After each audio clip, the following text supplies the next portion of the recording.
En esta ocasión vamos a hablar de la revisión y una cosa que les quiero decir es la siguiente. Un sermón no revisado es como un abortivo, es como un niño no completamente formado. Y lo que le da al sermón, al bosquejo, su totalidad es ni más ni menos la revisión, porque ahí vamos como puliendo el material, vamos mejorando las ideas, vamos quitando ideas que están de más y estamos agregando ideas que son necesarias. También en la revisión del sermón nos encontramos con varias cosas interesantísimas, por ejemplo, como colocar ideas de una forma correcta, probablemente en una cantidad de, digamos, de tres ideas, estamos colocando tres ideas, pero a lo mejor una va primero que otra o están en distintos lugares que le corresponde a las ideas. Entonces, ese ordenamiento que sea de una forma coherente, lo necesitamos hacer y eso nos va a ayudar a lograrlo la revisión del bosquejo. Revisar es importantísimo. Yo tengo más o menos desde el 90 para acá, estamos hablando de cuánto, de 30 años básicamente escribiendo. Escribo desde los 90, 91, 92, comencé mi carrera como escritor y una de las cosas más difíciles para el escritor es la revisión del texto, la revisión del texto. Tan difícil es que lo tiene que revisar él lo mejor que pueda y al mismo tiempo darlo a revisar a otro para que esa persona pueda hacerle una revisión exhaustiva. Lo que nosotros no vemos en nuestro trabajo, otros lo pueden ver y lo pueden mejorar. Yo tengo un libro llamado La Gran Mentira y La Gran Mentira primero fue un bosquejo y luego lo convertí en un pequeño libro. Y ese libro lo revisé de la forma más exhaustiva que pude y luego se lo di a un corrector de estilo que me ayudara en la revisión. Según han dicho que ha sido un libro que ha ayudado a muchas personas, pero sobre todo es un libro que tiene bastante revisión, no solo de parte mía, que es la revisión. La revisión del autor es la revisión más débil en cierta forma, porque el autor consiente su obra, el autor consiente su bosquejo, consiente su manuscrito y por lo tanto lo mira perfecto, pero cuando pasa por las manos, por los ojos de otra persona, esa persona logra ayudarte en la revisión de tu manuscrito. En este caso, por ejemplo, las parejas tienen una ventaja en el sentido de que el cónyuge puede ser propicio para ayudarles a revisar bien sus bosquejos antes de ser predicados. Con el tiempo, ustedes van a irse perfeccionando a medida que van escribiendo, porque la homilética básicamente es un asunto de práctica, práctica.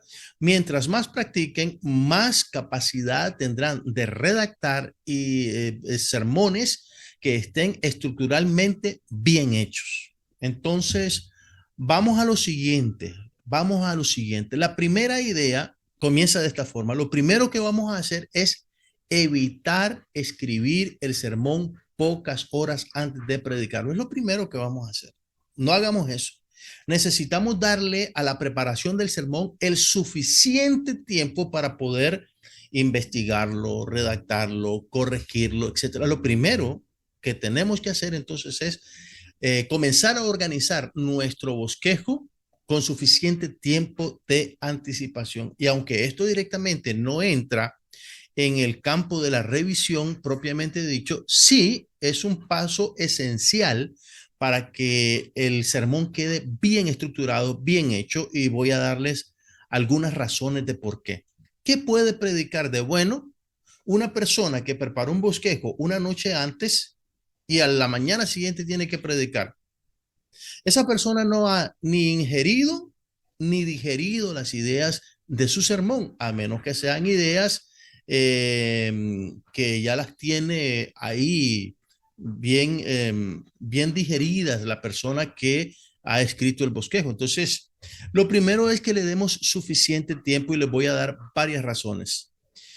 La primera razón es que cuando nosotros le damos suficiente tiempo de preparación a un bosquejo de sermón, lo que hacemos es Y escuche bien, esto no lo van a leer en ningún libro de homilética. Esto se los estoy diciendo yo como autor y también como una persona que reflexiona mucho en la predicación.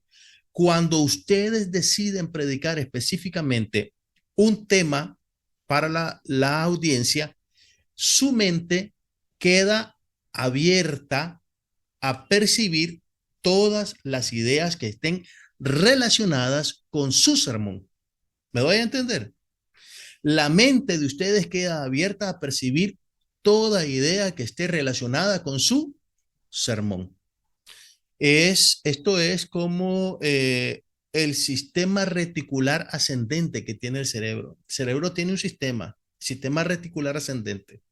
¿Cuál es la función del sistema reticular ascendente? El sistema reticular ascendente es un filtro que utiliza el cerebro para percibir la información que nosotros queremos percibir. Le pongo un ejemplo. Digamos que usted quiere comprar un carro, un vehículo, un coche y lo quiere de cierta marca. Por ejemplo, a mí me gusta, me fascina la camioneta CR-V, la Honda CR-V, especialmente la 2010. Esa me encanta. Me encanta ese modelo y también el modelo 1998. Ese me encanta. Entonces, hubo un tiempo en que yo decía, yo quiero comprar un carro de eso. Quiero comprar un carro de eso. Imagínense qué comencé a ver yo por todas las calles cuando andaba manejando en mi moto o en mi carro. Solo miraba CRB, CRB. El sistema reticular ascendente del cerebro hace que nosotros nos enfocamos y filtra la información. Entonces, cuando nosotros le damos suficiente tiempo a la preparación de un sermón, lo que hace el cerebro es dejar abierta la mente, dejar abierta esa percepción para que nosotros veamos toda la información que tenga que ver con nuestro sermón, con nuestro bosquejo. Este es un dato psicológico que a ustedes les puede servir para que tomen suficiente tiempo para preparar sus bosquejos. Además, cuando un predicador se prepara con suficiente tiempo, pasa algo interesante. ¿Saben qué pasa? Pasa que la persona que va a predicar se quita el estrés de encima, se quita el estrés de la cabeza, porque cuando tienes poco tiempo para preparar un mensaje, te llenas de estrés.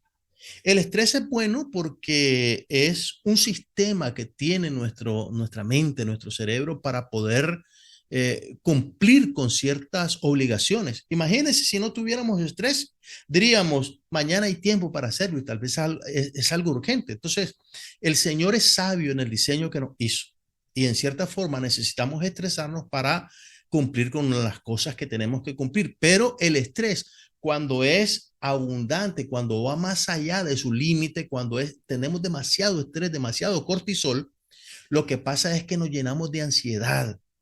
¿Y sabe qué ocurre cuando un predicador sabe que tiene que preparar su sermón y no lo hace? Lo que ocurre sencillamente es que se llena de ansiedad porque no ha podido preparar su mensaje con suficiente tiempo. Y esto, el cerebro se lo avisa. ¿Sabe cómo? Se lo puede avisar a través de los sueños. Un ejemplo, fíjese, hace muchos años, 2001, 2003, yo tuve un sueño que se repetía varias veces. El sueño era así, se lo voy a simplificar. A mí me habían invitado a una congregación grande a predicar. Yo sabía que tenía que ir a predicar, llevaba mi Biblia y la persona que estaba anunciando que a mí me tocaba predicar dice que pase la persona que va a orar por el sermón, por el hermano esta mañana. Entonces pasaba la persona que iba a orar, que iba a presentarme delante de Dios en oración y yo sabía que después de esa oración, que solo iba a durar tal vez un minuto y medio, yo sabía que después de esa oración tenía que subir a predicar. El problema era que en el sueño yo tal vez no tenía pantalones o tal vez no tenía camisa o no tenía nada totalmente. Pero inmediatamente que terminara esa oración, yo tenía que subir. Sabía que tenía que subir a predicar, pero sabía que no podía predicar en esas condiciones. Entonces, fíjese usted cómo el estrés de saber que no he preparado un mensaje para predicar hace incluso que uno sueñe con eso. Porque el hecho de estar sin ropa antes de ir a predicar significa sencillamente que no estoy preparado para ir a predicar, pero lo voy a hacer. Y el hecho de que ya falte poco, como una oración por el predicador para subir a predicar, indica el poco tiempo que tengo para preparar mi sermón. Eso lo dice Bruce McWhinney en su libro Predicando con Frescura. Y cuando yo leí eso, me puse a reír porque a mí me había pasado algo así. Yo había soñado varias veces ese tipo de cosas. Bueno, el asunto está en que usted necesita, en primer lugar, preparar con suficiente tiempo de anticipación su bosquejo de sermón para darle la suficiente investigación y una buena revisión a ese bosquejo de sermón. La segunda idea, la segunda idea es que usted necesita, al revisar su sermón, ver que esté completo. O sea, que tenga todas las partes que ustedes saben que este servidor les ha enseñado. El bosquejo debe tener un título, debe tener un texto, debe tener un propósito, una introducción, un desarrollo y una conclusión. Que no falten ninguna de estas cosas. Algunas veces hay predicadores que ponen más partes, pero razonando bien, como ya les he enseñado en otras ocasiones, el bosquejo debe tener 6 partes específicas y cualquier otra alcanza en alguna de estas que he mencionado. Asegúrese entonces que el texto esté bien completo. Y no se olvide porque he visto que se ha repetido esto ya en los posteriores trabajos que me han entregado. No se olvide que cuando usted escribe el título no necesita anteceder el nombre, al nombre título, no necesita anteceder título. Al texto no necesita antecederle la palabra texto. Al desarrollo no necesita usted antecederle o ponerle sobre él desarrollo. Sabemos que esas partes son tanto el desarrollo, el nombre o el título, el texto, ya se sabe cuando las vemos. Entonces, sepa que necesita ver que su bosquejo esté completo y que no le falta ninguna de estas partes. Esa es parte de la revisión, que su bosquejo esté completo. Lamentablemente, no todas las personas dominan este criterio y, por supuesto, no todas hacen esta aplicación que les estoy orientando en este momento. La tercera idea que usted necesita manejar para revisar bien un bosquejo de sermón es que tenga un propósito claro. ¿Qué significa eso? El propósito del sermón es la guía para revisar el sermón. Es la brújula que usted tiene ahí en ese bosquejo para revisar ese esquema de sermón, ese bosquejo. Debido a que ese propósito, esa tesis, ese objetivo, esa idea central o principal, ese enunciado principal, es el centro de todo el discurso y es sobre lo cual va a girar toda su argumentación que está en el desarrollo del bosquejo. Por lo tanto, recuerden, el propósito tiene que ser claro y el propósito por lo menos debe tener 3 partes en sí. La primera es, ¿qué quiero lograr? La segunda parte del propósito es, ¿cómo lo voy a lograr? Y en tercer lugar, el propósito debe tener el ¿para qué voy a lograr esto? Vamos a suponer que vamos a escribir ahora mismo un propósito para esta clase. Propósito de la clase homilética para todos. Enseñar a los hermanos la correcta estructuración de un bosquejo de sermón. Ahora voy a decir cómo lo voy a hacer.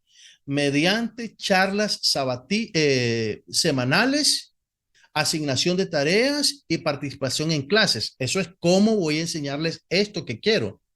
¿Y para qué les va a servir esta clase? Voy a decirlo concretamente, para que se conviertan en mejores expositores de la palabra. Entonces, un bosquejo de sermón debe tener por lo menos esas 3 partes. Lo primero es que en él voy a decir lo que quiero lograr con ese sermón o con esta clase. Lo segundo es cómo lo voy a lograr. Y lo tercero es para qué lo que van a lograr las personas que van a obtener las personas cuando reciban esa enseñanza que voy a presentarles mediante el sermón. Entonces, revise bien su propósito, porque el propósito es lo que les va a guiar en esa revisión. Entonces, puede ser de que ustedes después de revisar su bosquejo de sermón se dan cuenta que hay ideas que no concuerdan con el propósito que escribieron.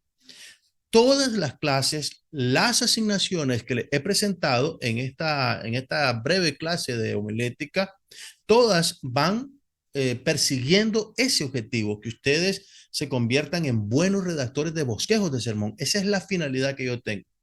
Y lo estoy haciendo mediante estas clases, asignaciones, los ejercicios que ustedes hacen. Y al mismo tiempo, como ya sé que estoy logrando ese objetivo, veo que ustedes se van a convertir en grandes expositores de la palabra.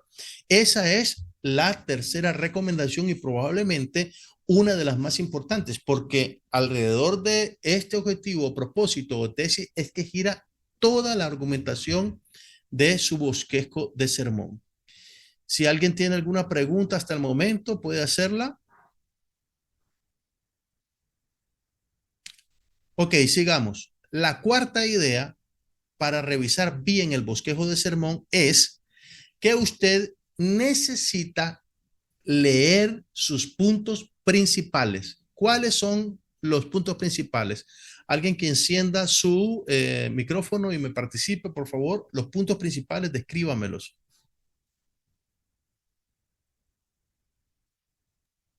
Adelante, Han. Pues eh, están las ideas principales y las ideas secundarias. Pero los puntos principales tiene título, texto, como estaba diciendo, título, texto, introducción, perdón, propósito, introducción, desarrollo y conclusión. No, no, no, no. Ese es el A ver, bosquejo. Yo estoy a hablando ver, de las ideas principales o divisiones principales. sí, ideas principales y las ideas secundarias. Ok, mira, las Sería ideas, como las metas, como los puntos para explicar lo que yo quiero enseñar, la idea exactamente, principal. sí. Ampliemos esa idea que dice hermana Esther. Vea, los puntos principales, ustedes saben que son los que están marcados con números Número Números romano. romanos. romanos, correcto. Son las ideas más importantes del tema. Cuando yo les digo que necesitan en la revisión leer sus puntos principales, es porque cada punto principal debe aportar para la explicación y el desarrollo del tema. Comienzan de una forma, comienzan, digamos, de lo específico y pueden ir creciendo hasta lo general en los puntos principales. Entonces, los puntos principales de su bosquejo, ustedes tienen que ver, cuando los leen solo ellos, tienen que ver que sean coherentes y que tengan movimiento progresivo de ideas. Es decir, que expliquen bien su temática. A ver, les voy a poner un ejemplo. Tenemos la clase esta de homilética para todos. Primer punto principal, ¿qué es la predicación? Segundo punto principal, la importancia de la predicación. Tercer punto principal, el desarrollo de de un buen ministerio de predicación. Entonces ahí ya tengo tres ideas principales que me van desarrollando ese tema hasta ayudarme a comprenderlo en su totalidad. Por lo tanto, cuando ustedes revisan sus puntos principales, los puntos principales han de ayudarles a ustedes a ver si ese tema lo están desarrollando bien, si no están siendo, digamos, repetitivos o redundantes en lo que están diciendo. Cada punto principal debe abordar un aspecto diferente del tema que lo haga avanzar, que lo haga desarrollar y que lo amplíe en la mente de los oyentes. Por eso es importante cuando ustedes tengan su bosquejo de frente, revisen primero la coherencia y la fluidez de los puntos principales, porque si eso está bien, lo que quiere decir es que las ideas secundarias estarán también excelentes, debido a que las ideas secundarias recuerden que responden específicamente a explicar cada punto principal. Entonces, los puntos principales no deben ser redundantes y deben ser una explicación más amplia, más desarrollada del tema que estamos presentando.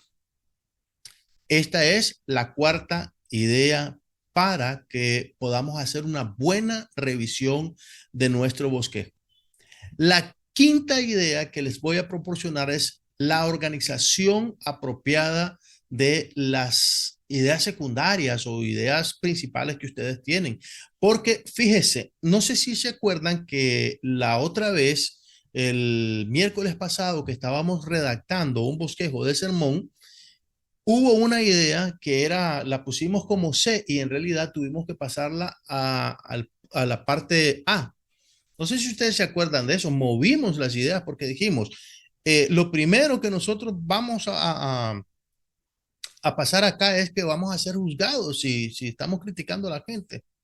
Lo segundo es que nos vamos a llevar mal con las personas. Y lo tercero es que el Señor nos va a juzgar en el juicio final y nos puede hasta condenar, porque eso es lo último que va a pasar. Pero esto de que la condena viene cuando estamos criticando, la condena eterna viene cuando criticamos, eso lo teníamos como en la segunda parte o la segunda idea o eh, el segundo punto, el punto B. Entonces lo movimos. Eso es importantísimo. Sin embargo, ustedes tienen que usar un criterio de análisis bastante agudo y profundo, dependiendo de la forma en que ustedes lean y del conocimiento que tengan del tema. Pero aquí van a usar su razonamiento, porque a lo mejor, fíjese bien, una idea puede estar en un lugar y ustedes la han colocado en ese lugar de forma estratégica para poder explicar de forma artística el tema que ustedes están presentando. Como en literatura, por ejemplo, en literatura tenemos un libro que es de Ramón María del Valle Inclán, ese español que escribió Tirano Banderas. Tirano Banderas inicia como por el final y luego se reengancha en otra escena del principio. Ese es un efecto que hace Tirano Ramón María para explicar la trama de ese libro, de esa historia. Comienza con un final y luego va agregando o aportando escenas del inicio como para enganchar artísticamente al que está leyendo. Otra novela, por ejemplo, interesante, que tiene un efecto parecido es Crónica de una muerte anunciada. Crónica de una muerte anunciada comienza con el asesinato de Santiago Nazar. Santiago Nazar es asesinado por unos familiares de Rosario. Y precisamente, ese es el final de la novela, cuando matan a Santiago Nazar, pero el final de la novela está colocado al inicio de la novela. Es lo primero que usted lee cuando lee esa novela. Entonces uno se pregunta y dice, ¿cómo es que Gabriel García Márquez puso al inicio el final y ya todos sabemos lo que va a pasar? Sin embargo, uno sigue leyendo a pesar de que ya conoce el final. Ese efecto artístico de contar la historia con ciertos ribetes, con ciertas estrategias, hace que la presentación tanto de una historia como de un sermón sea algo bien interesante. Pero ya eso va a depender de su habilidad, de su capacidad de comprender el tema y de su estrategia para plantear el tema. Entonces, es importante que usted organice bien las ideas, pero cuando ya tenga experiencia, seguramente que va a procurar hacer algunas cosas que le ayuden a usted a poder presentar su sermón de forma más comprensible. Ahora bien, por ejemplo, yo recuerdo haber predicado un sermón de Isaías 26:3. Tú guardarás en completa paz a aquel cuyo pensamiento en ti persevere. Ese sermón lo comienzo con una historia que a mí me pasa en Costa Rica y que precisamente reveló eso de Isaías 26:3 en mí. Yo tuve una situación, una crisis bastante severa y lamentablemente estaba pasando una situación complicada y no hallaba salida. Me encontré con ese versículo e intenté centrar mi cabeza, mi mente en eso. Así comencé mi sermón. Luego hice un desarrollo de todas las ideas que están ahí en Isaías 26:3. Y al final del sermón hice una conclusión de lo que había pasado con esa historia que me ocurrió en Costa Rica Es decir, al principio narré la historia hasta cierto punto y en la conclusión del sermón terminé de decir qué era lo que había pasado, porque a lo mejor la persona que estaba escuchando pudo quedarse con esa inquietud y bueno, pero ¿y qué pasó? ¿Qué le pasó después de que tuvo esa complicación y que confió en el Señor? ¿Qué le pasó? Porque las personas pueden quedarse con esa inquietud. Entonces usted en el sermón al final termina diciendo cuál fue la conclusión de la historia. Son diferentes estrategias que uno puede aplicar para poder trasladar su sermón a la cabecita, a la conciencia de las personas que lo están escuchando.